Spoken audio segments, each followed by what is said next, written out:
Glory to God the Father and Son Yeshua Messiah. Acts 16. Derbe and Lystra, the circumcision of Timothy. Shaul came down to Derbe and went on to Lystra, where there lived a Talmud named Timothy. He was the son of a Jewish woman who had come to trust, and a Greek father. All the brothers in Lystra and Iconium spoke well of Timothy. Shaul wanted Timothy to accompany him.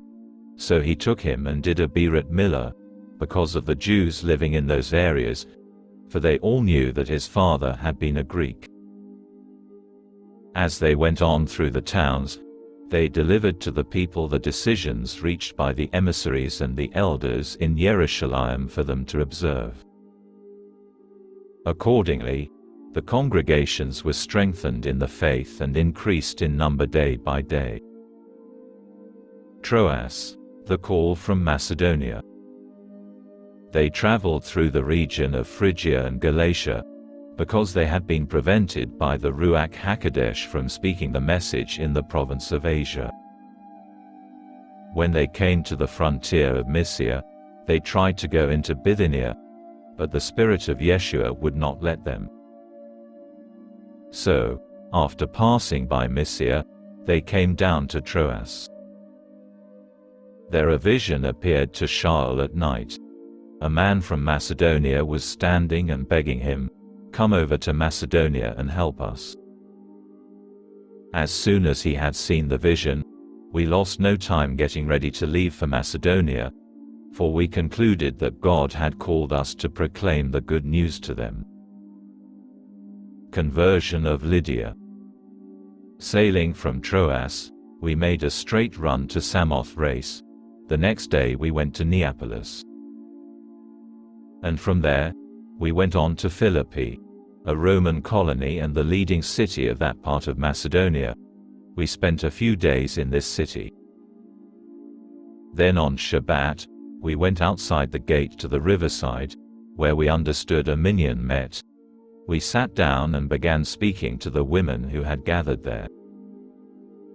One of those listening was a woman from the city of Thyatira named Lydia, a dealer in fine purple cloth.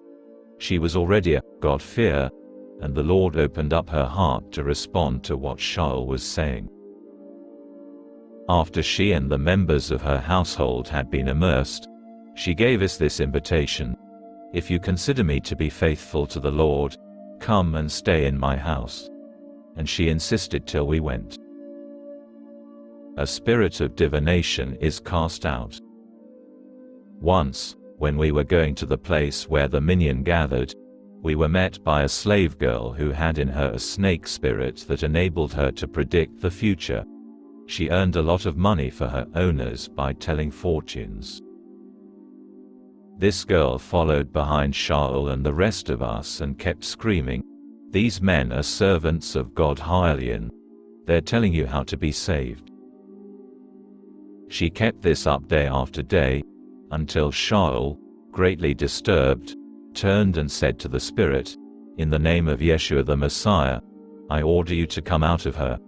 And the spirit did come out, at that very moment. But when her owners saw that what had come out was any further prospect of profit for them, they seized Shaul and Sila and dragged them to the market square to face the authorities. Bringing them to the judges, they said, "These men are causing a lot of trouble in our city, since they are Jews. What they are doing is advocating customs that are against the law for us to accept or practice, since we are Romans." The mob joined in the attack against them, and the judges tore their clothes off them and ordered that they be flogged. After giving them a severe beating, they threw them in prison, charging the jailer to guard them securely. Upon receiving such an order, he threw them into the inner cell and clamped their feet securely between heavy blocks of wood. The Philippian jailer is converted. Around midnight, Shaul and Sila were praying and singing hymns to God, while the other prisoners listened attentively. Suddenly there was a violent earthquake which shook the prison to its foundations. All the doors flew open and everyone's chains came loose. The jailer awoke, and when he saw the doors open he drew his sword and was about to kill himself, for he assumed that the prisoners had escaped. But Shaul shouted, "Don't harm yourself. We're all here." Calling for lights, the jailer ran in, began to tremble and fell down in front of Shaul and Sila. Then, leading him outside, he said, "Men, what must I do to be saved?" They said, "Trust in the Lord Yeshua, and you will be saved, you and your household." Whereupon they told him and everyone in his household the message about the Lord. Then, even at that late hour of the night, the jailer took them and washed off their wounds, and without delay, he and all his people were immersed. After that, he brought them up to his house and set food in front of them, and he and his entire household celebrated their having come to trust in God. Paul is released from prison. The next morning, the judges sent police officers with the order, "Release those men." The jailer told Shaul, "The judges have sent word to release both of you. So come out, and go on your way in peace." But Shaul said to the officers, "After flogging us in public when we hadn't been convicted of any crime and are Roman citizens, they threw us in prison. Now they want to get rid of us secretly.